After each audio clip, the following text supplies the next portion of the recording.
जो आपके इस पेपर का क्वेश्चन नंबर 1 है उसमें डिस्टेंस टाइम ग्राफ दिया गया है या पोजीशन टाइम ग्राफ मान लो, और पूछा यह है कि O से A रीजन में मोशन एक्सेलरेटेड है कि रिटार्डेड है या यूनिफॉर्म, मतलब वेलोसिटी कांस्टेंट है, बढ़ रही है या कम हो रही है। तो ST ग्राफ से वेलोसिटी कैसे आती है, स्लोप से या एरिया से? स्लोप। और बड़ी आसानी से शायद दिख रहा है कि इसकी स्लोप इंक्रीज हो रही है, तो मोशन किस में काउंट होगा? एक्सेलरेटेड। ये मुझे लगता है ये तो सबका सही होना चाहिए। कौन सी कैटेगरी का है पहला सवाल? जी, पहला क्वेश्चन यहीं से, ठीक है। क्वेश्चन नंबर 2, दूसरा सवाल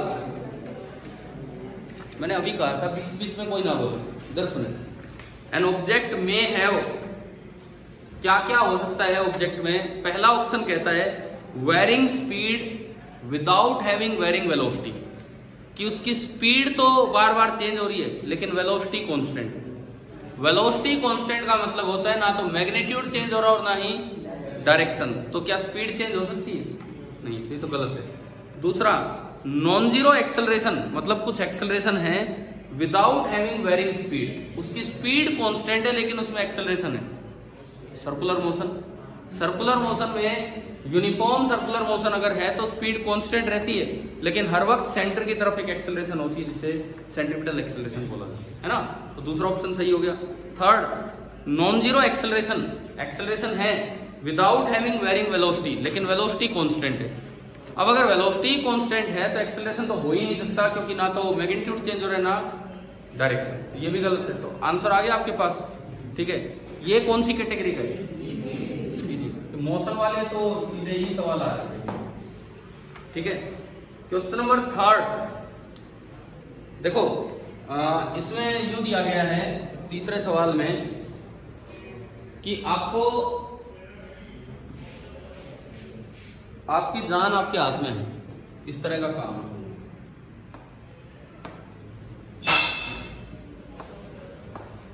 आप यहां पे हो और एक रस्सी के सहारे आप रुके हुए हो, ऐसा ही है ना कुछ डायग्राम। आपने रस्सी पे फोर्स लगा रखा है सपोज F, तो वही तो रस्सी में टेंशन होगी, तो कभी हम ऐसे दिखाते हैं जैसे वो mg to mg पीछे किए थे। इसका मतलब इस रस्सी में टेंशन F होगी है। इस आदमी का वेट कितना दे रखा है? स्मॉल m, और इस बॉक्स का कैपिटल M। देखो मान लो आपने फोर्स F लगाया, it means tension in the rope B कितना है? F। तो आप क्या करो, इसका FBD बना लो, इतने पोर्शन का फ्री बॉडी डायग्राम बना लो, इतने पोर्शन का। नेट फोर्स कितना?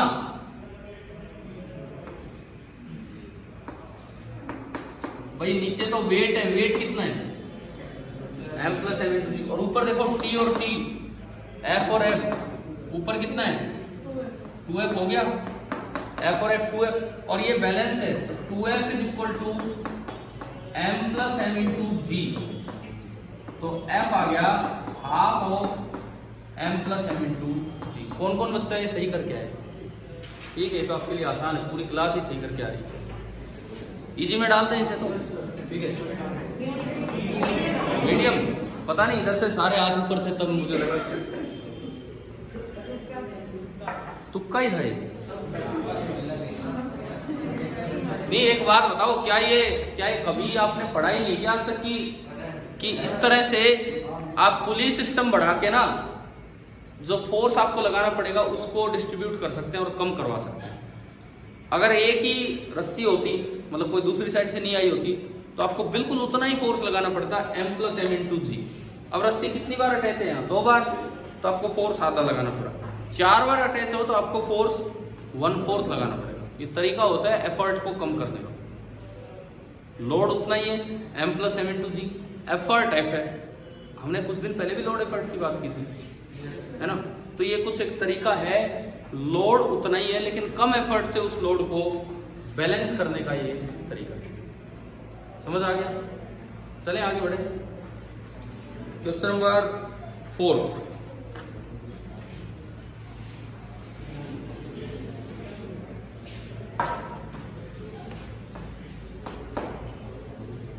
फर्स्ट यहां डाला, सेकंड यहां, थर्ड यहां। क्वेश्चन नंबर 4 देखिए, इसमें ये बोला गया है कि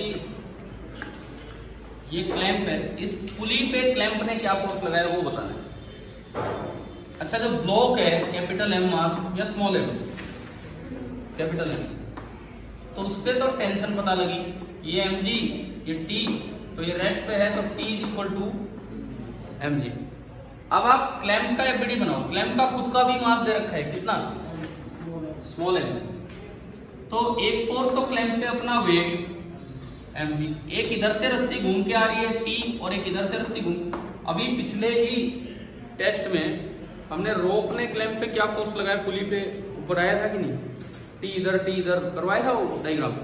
तो यहां देखें तो टी जो है टी बराबर कितना है mg है, और ये टी बराबर भी कितना है mg है। तो देखो क्लैंप ने पुली पे क्या फोर्स लगाया होगा, इसको बैलेंस करने के लिए लगाया होगा। जितना फोर्स रस्सी ने लगा रखा है प्लस खुद का वेट लग रहा है, उसी को बैलेंस करने के लिए क्लैंप ने फोर्स लगाया होगा। पहले इनका रिजल्टेंट निकालो, ये तो आ गया, समझिए कैसे हुआ है, ठीक है। अब देखिए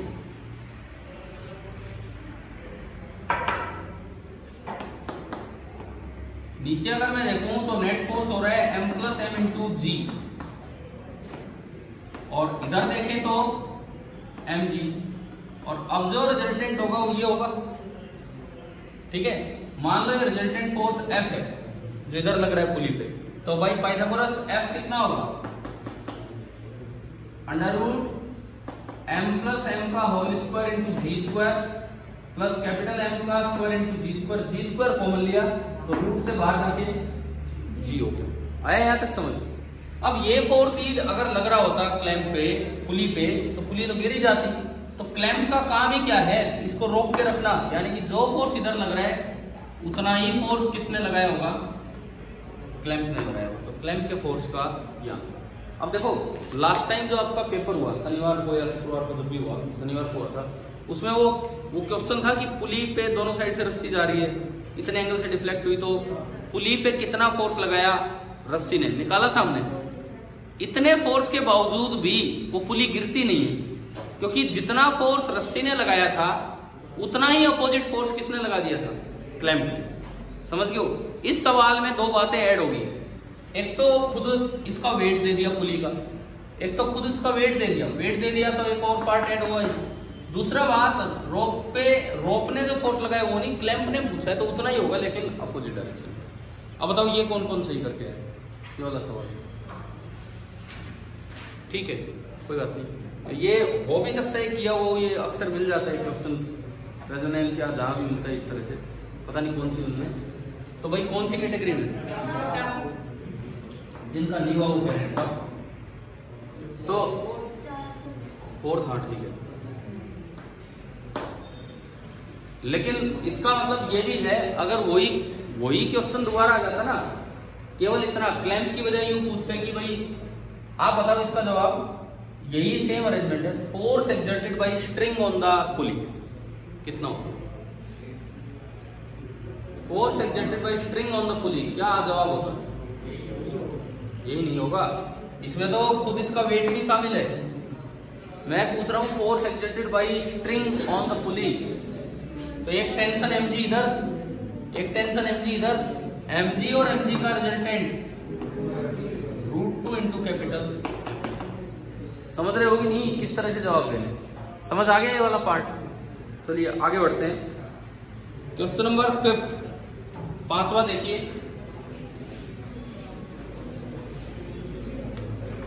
देखो ये कहता है कि एक आदमी एक रस्सी से उतर रहा है और उसकी जो ब्रेकिंग स्ट्रेंथ है, मतलब जो मैक्सिमम टेंशन रोप में आ सकती है, that is eta times its weight. तो मतलब इतना सा काम है, ये आदमी है, ये रस्सी को पकड़ के ना और नीचे उतर रहे हैं। तो असल में रस्सी तो इस पे लगा रही होगी टेंशन की लिमिटिंग वैल्यू कितनी दी है क्वेश्चन में, ईटा mg। एक इस पे लग रहा होगा कितना, mg, और पूछा ये कि आदमी कितनी एक्सेलरेशन से उतर सकता है, बस ये था। जब mg तो उसका खुद का वेट है जो उसे उतार रहा होगा, और ईटा mg मैक्सिमम लिमिटिंग टेंशन है जो रोप में हो सकती है, क्योंकि अगर उससे ज्यादा टेंशन होगी तो रस्सी टूट जाएगी, है ना। तो इस वक्त पूछ रहा है कि एक्सेलरेशन क्या होगा, तो ये एफबीडी है, एक स्टेप का एफबीडी है भाई, ये आपको पता लग रहा है, इन्होंने दिया है कि ईटा टाइम्स लेनी है टेंशन, और ए पूछ है, लगा दो Newton's law, mg minus eta mg is equal to m a. यार ये देखो आंसर ही आ गया होगा एक स्टेप में। ए कितना है? जी इंटू 1 माइनस ईटा। यही है क्या आंसर? कौन कौन करके आइए?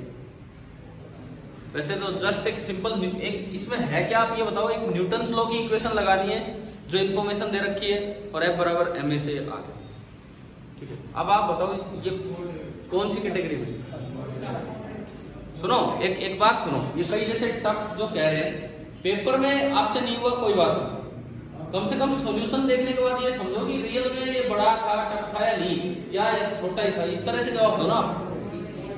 पता है कई कोशिश ये कर रहे हैं जताने की कि पेपर ही टफ था, मेरे तो नंबर आने नहीं थे, भाई फिर क्या कर सकता हूँ। इस तरह से नहीं, आपको जो नॉर्मल वे है उससे बोलो। अगर ये सवाल वैसे किया होता, मैंने करवाया होता पहली बार और यूं हो गया कि मुश्किल है मतलब टफ में जाएगा ये, कौन सी कैटेगरी में डाला? लो चलो मॉडरेट में डाला। चले आगे, क्वेश्चन नंबर 6 करवाया हुआ है। क्वेश्चन नंबर 6 आपकी क्लास में करवाया हुआ है एज इट इज। भाई एक बार सुन लो, इधर बोले ना बीच बीच में। मैं आपको फिर से बता देता हूं, ये सवाल आपकी क्लास में हो चुका। इधर देखिए, ये सिल्वर्ड सरफेस है, आपको अगर याद आ जाए तो ए पूछा है, यहां से नॉर्मली रे आई तो सीधी जाएगी, फिर एक नॉर्मल डाला, यहां से रे यूं गई और फिर TIR हुआ होगा, तभी तो 2 बार रिफ्लेक्शन के बाद रे ऐसे निकली बेस से परपेंडिकुलर। कितने बच्चों को याद आ गया कि हाँ यही क्वेश्चन किया हुआ है हमने, सेम क्वेश्चन, बिल्कुल सेम क्वेश्चन, ध्यान आ गया। अब देखो इधर देख लो फिर भी कैसे होना है। सुनो भाई, इधर ये 90 सही करके आए पेपर में, ये 90, ये ए, तो ये कितना हो गया 90 माइनस ए। यहां आपने डाला नॉर्मल, ये पूरा 90 और ये 90 माइनस ए, तो ये कितना बचा ए। बाय लॉ ऑफ रिफ्लेक्शन ये भी कितना ए, तो ये कितना 90 माइनस ए। समझ रहे हो?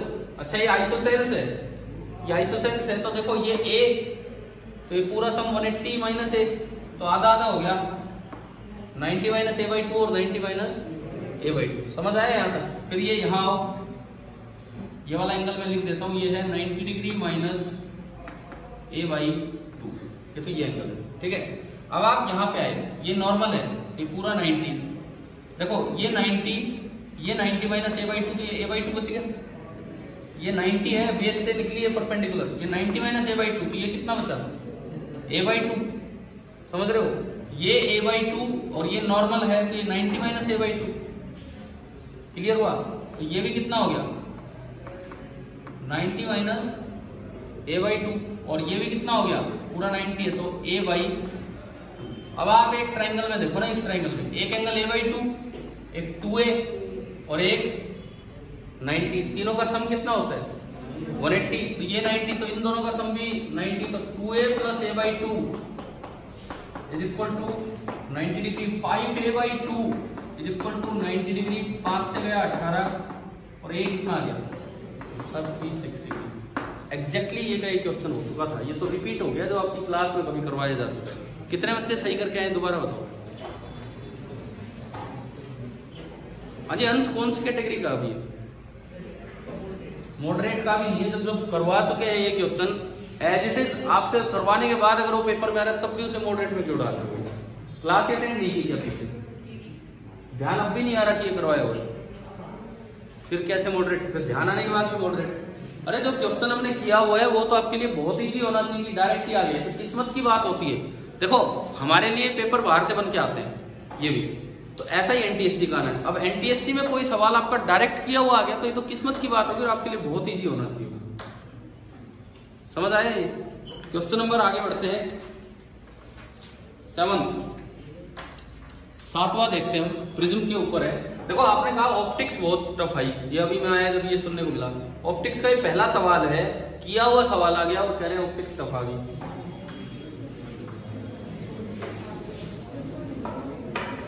क्वेश्चन नंबर 7 देखिए, ray of light suffers minimum deviation through prism of refractive index √2। देखो सुनो, एक प्रिज्म है जिसका रिफ्रैक्टिव इंडेक्स √2 और उससे मिनिमम डेविएशन हो रहा है। What is the angle of prism? Angle of prism ये बताना है, the angle of incidence is double the angle of refraction. जो एंगल ऑफ इंसिडेंस है वो एंगल ऑफ रिफ्रैक्शन से डबल है। देखिए पहले एक बार डायग्राम बनाएं।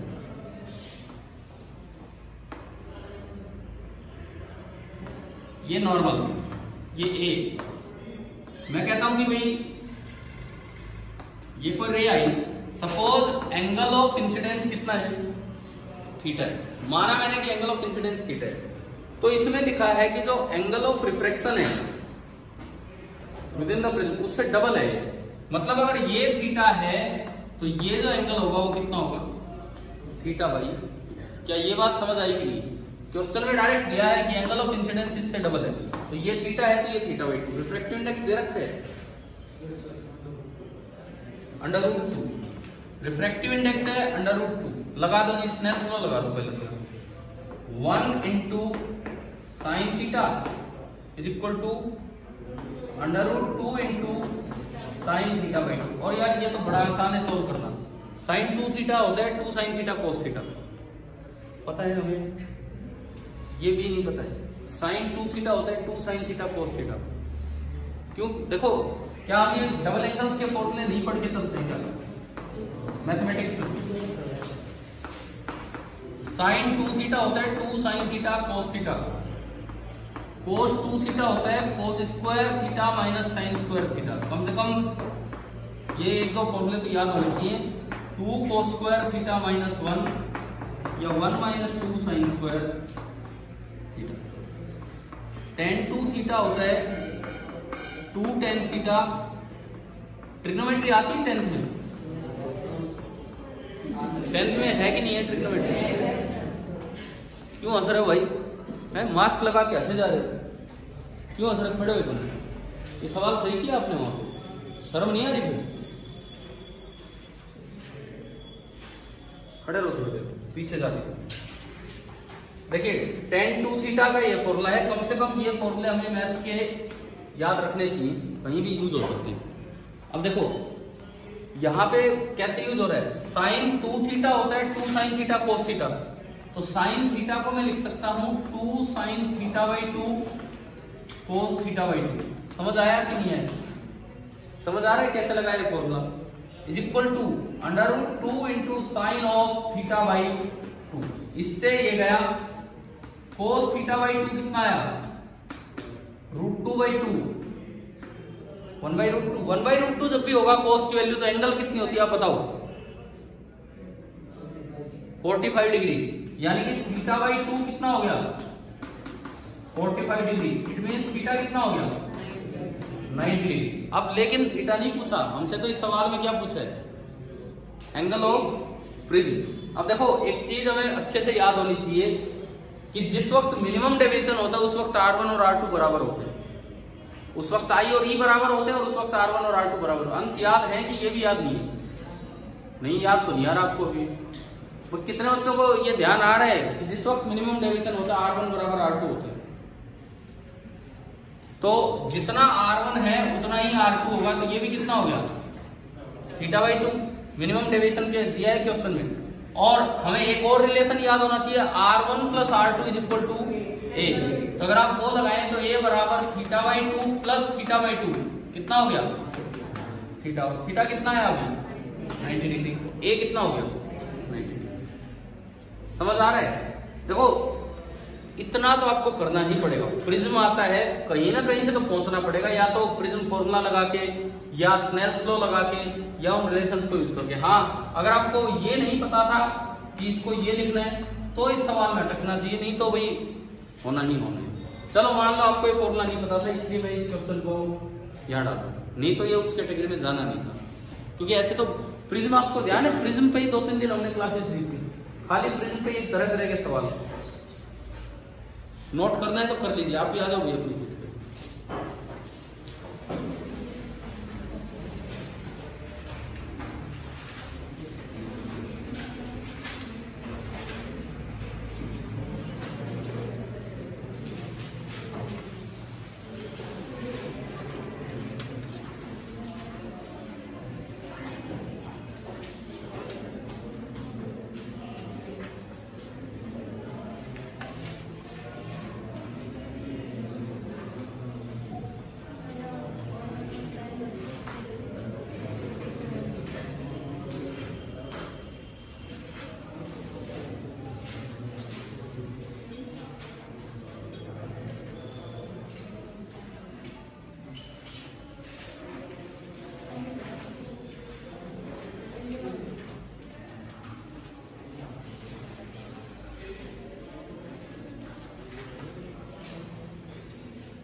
चले क्या आगे बढ़े।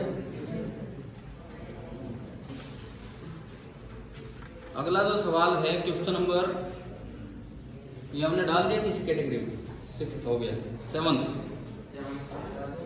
7th अभी किया है, ठीक हो गया। 8 फोकल लेंथ 2/3 टाइम्स।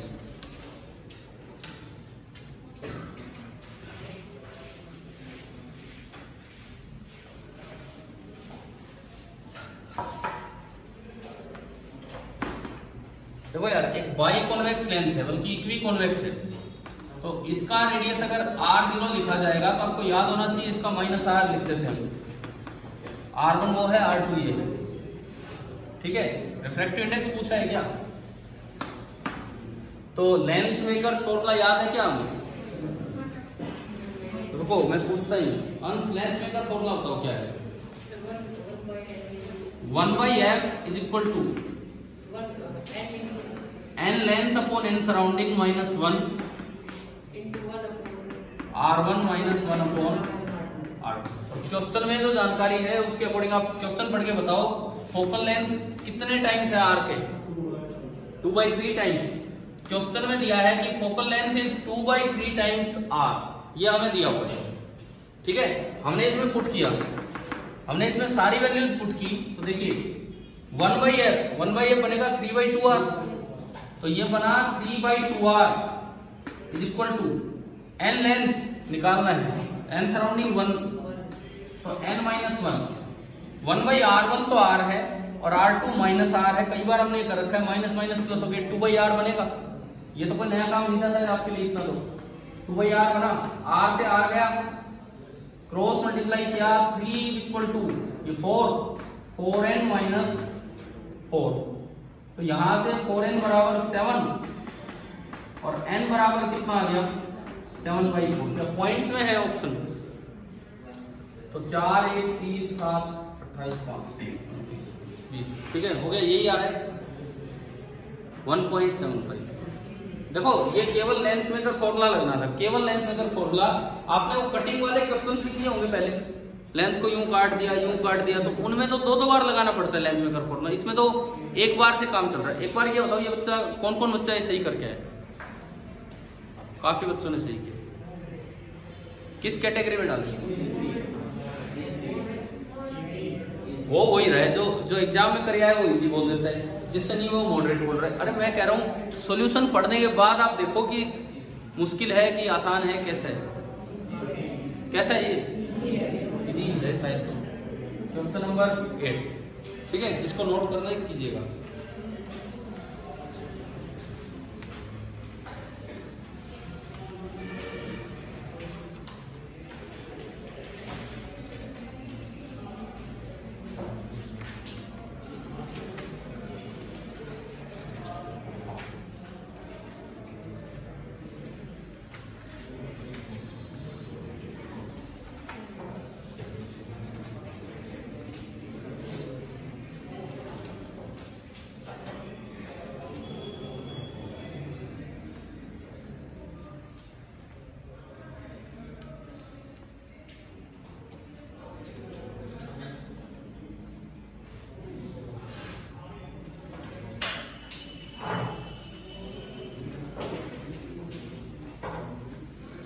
और अगर आप जैसे ये पेपर तब बता तो भाई ऐसा तो आएगा ये एनटीएससी का, इससे आसान भी नहीं आएगा। अब हमें थोड़ा सा ये सोचना होगा कि हर बार हम यूं वेट ना करें कि बस किए हुए सवाल ही आए। कभी कभार वो तुक्का लगता है ऐसा कि बिल्कुल मैच हो जाए, नहीं तो उम्मीद करो कि कुछ तो नया मिलेगा। और नए सवाल करना सीखो कि एग्जाम में कैसे करने हैं। चले आगे बढ़े, question number 9।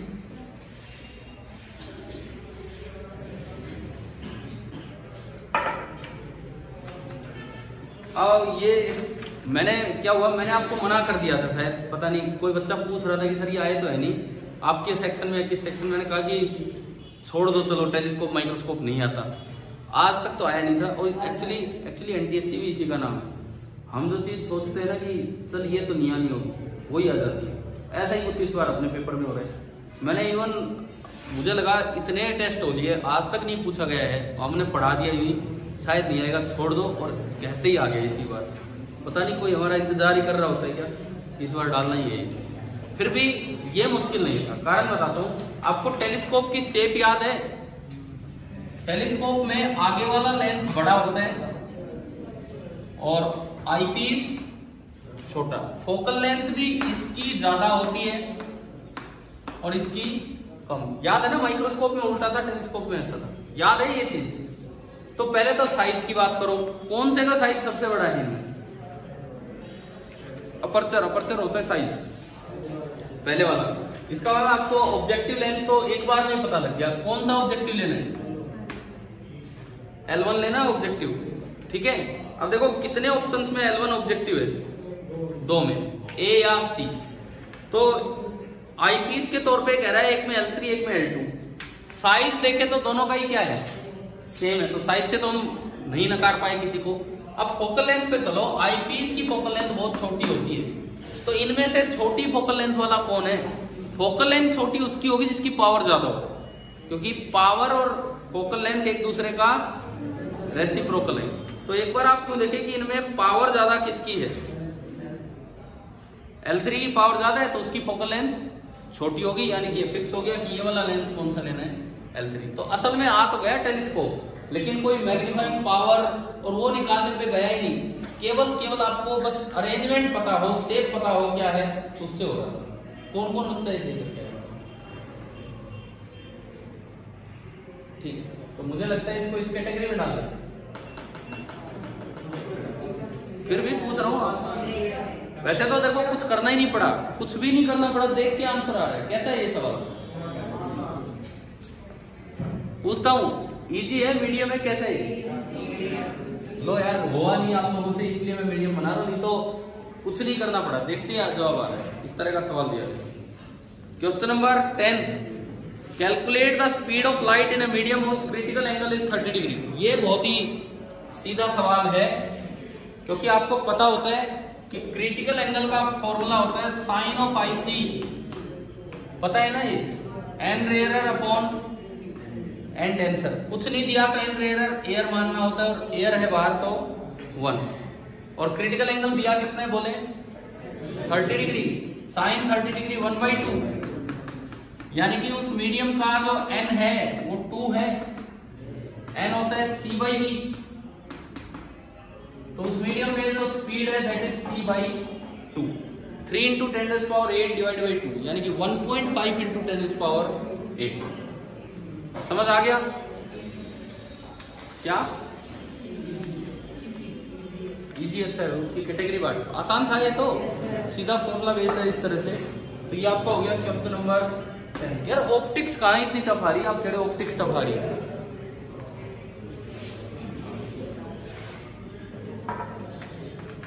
Question number 11, calculate the refractive index of material of an equilateral prism. बात है नहीं, इक्विलैटरल प्रिज्म है, उसका रिफ्रैक्टिव इंडेक्स निकालना है, for which the angle of minimum deviation is 60 degree. देखो देखो एक स्टेप में हो रहा है। पहली बात, इक्विलैटरल प्रिज्म है तो ये एंगल कितना? 60 डिग्री। और दूसरी बात ये लिखता है कि मिनिमम डेविएशन भी कितना है? 60 डिग्री। यही बोला है कि मिनिमम डेविएशन 60 डिग्री। देखिए यार एक बात बताओ, जब मिनिमम डेविएशन होता है जब R1 बराबर R2 होता है या नहीं? ठीक है, इन्होंने लिखा है calculate the refractive index of an equilateral prism for which the minimum deviation is 60 degree. चलो और दूसरे तरीके से चलता हूँ। प्रिज्म फॉर्मूला पढ़ा हमने,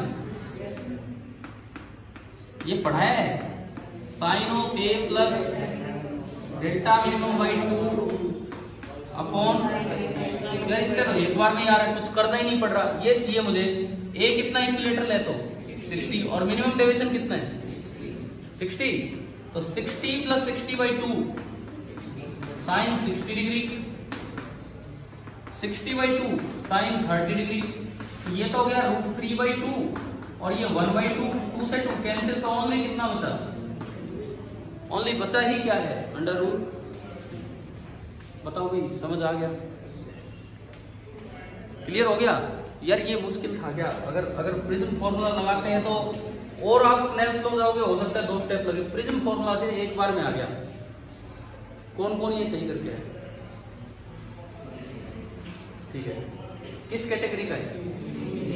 इजी है, तो सीधा ही है। क्वेश्चन नंबर 12, देखते ही हो जाने वाला सवाल, देखते ही हो जाने वाला सवाल क्या है इसमें? ये कहता है कि फोकल लेंथ एफपी और एफआर है। तो यार क्या हमें दिमाग में डायग्राम नहीं अपने की यहाँ से व्हाइट लाइट आई, रेड वाली दूर मिलती है, यहाँ वॉयलेट मिलती है और ये बिग और यू मिलता है, कभी तो बनाया होगा इस तरह का डायग्राम। तो फोकल लेंथ ज्यादा किसका है? रेड का और ब्लू का या वॉयलेट का? कम है। कितने बच्चे सही करके आए? पूरी क्लास का सही होना चाहिए था, लगभग सही है। तो ये तो कौन सी कैटेगरी में? इजी, जो जेन्युइनली इजी है उसी को इजी में डाल रहे हैं, थोड़ा भी मुश्किल है तो हम उधर या उधर पहुंचा रहे हैं। ठीक है, क्वेश्चन नंबर 13, आखिरी सवाल, फिर से ग्राफ का। देखो एक चीज तो समझ आ रही है कि ग्राफ पे ही बहुत जोर दे रहे हैं ना। मैंने आपको पहले बताया कि मोशन में एनटीएससी में ग्राफ का काफी बड़ा रोल रहता है। Particle moves as shown, acceleration दिखा रखा है। एक्सेलरेशन आपको ना ऐसा दिखाया है कि पहले तो पॉजिटिव और बाद में नेगेटिव। और वेलोसिटी टाइम ग्राफ की स्लोप क्या देती है? एक्सेलरेशन। तो आप अपने ऑप्शंस में देखो कौन सा ऐसा ऑप्शन है जिसमें पहले तो स्लोप पॉजिटिव कांस्टेंट है, पॉजिटिव भी हो और कांस्टेंट भी हो, और बाद में स्लोप नेगेटिव कांस्टेंट है। पहला ऑप्शन ऐसा ही है। देखो पहला ऑप्शन अगर आप देखते हैं वेलोसिटी टाइम ग्राफ का, तो उसमें यू और यू है। तो पहले आप देखेंगे तो स्लोप टेंजेंट हर जगह सेम है और पॉजिटिव, और बाद में नेगेटिव। पहला ऑप्शन सही हो गया। दूसरा जो ऑप्शन है ना उसमें स्लोप जीरो है, उसमें पहले यू बना रखा है फिर यू, दोनों जगह स्लोप जीरो है, जबकि एक्सेलरेशन जीरो नहीं दी हुई है। समझ गए हो? वेलोसिटी टाइम, देखो एक पहला सवाल आया जिसमें डिस्टेंस टाइम ग्राफ दी, उससे वेलोसिटी पूछी वो स्लोप से। इस बार एक्सेलरेशन टाइम ग्राफ दिया है, उससे वेलोसिटी पूछी, तो ऑप्शंस की स्लोप देखो और उससे मैच करो, वेलोसिटी टाइम ग्राफ की स्लोप हो देगी। तीसरा ऑप्शन क्यों गलत है? तीसरे में दोनों बार स्लोप पॉजिटिव है, पहले यू दे दिया और बाद में यू दे दिया, स्लोप तो इसकी भी क्या है? पॉजिटिव, जबकि एक्सेलरेशन तो वहां नेगेटिव है। और चौथे में तो स्लोप चेंज ही नहीं होगी, चौथे में स्लोप एक ही तरह से गई है, इस वजह से चेंज ही नहीं होगी। अभी आप ये बताओ ये किस कैटेगरी का है? मॉडरेट, बोलो। अरे लो, अब एक बार यूं देखो मुश्किल में कौन कौन से दो गए? 4 और 7। 7वां मुश्किल केवल इसलिए कि ट्रिग्नोमेट्री का फॉर्मूला यूज हो रहा है, sin 2 theta is 2 sin theta cos theta, है ना? वैसे हमें याद रखने चाहिए ट्रिग्नो वाले वो फॉर्मूले। और चौथे में क्या था? चौथा वो था जो रस्सी वाला मैंने करवाया था, रोप ने स्ट्रिंग पे क्या फोर्स लगाया, यहाँ वो थोड़ा क्लैंप तक पहुंच गए ये। ठीक है, ओवरऑल अगर मैं आपसे पूछूं कितना स्कोर करने लायक है पेपर, मान लो ये 2 में हटा दो, देखो 1 2 3 4 5 6 7 तो वो है जो बड़े इजी में आपने डाले, और मॉडरेट भी तो आप कर सकते हैं, ये मीडियम वाले। मतलब अगर 4 में से 3 भी करते तो क्या 10 एक एवरेज स्कोर हो सकता था कि नहीं? देखो ये आपका हंसना, अपने ऊपर हंसना है, ये आपका हंसने का मतलब आप अपने ऊपर हंस रहे हो कि यार मैं कहां से 10 लाऊंगा, मैं 10 ला सकता हूं, ऐसा क्यों कर रहे हो? ये कह रहा हूं कितने कितने आपको मौके मिल रहे हैं। आज फिर से एक फिजिक्स का टेस्ट है कि नहीं, है ना? कितने कितने मौके मिल रहे हैं, केवल ऑप्टिक्स पे टेस्ट है आज, केवल ऑप्टिक्स पे। तो कम से कम भाई कोशिश करो, अब ज्यादा टेस्ट हम बिगाड़े ना। क्लियर है? ठीक है, थैंक यू।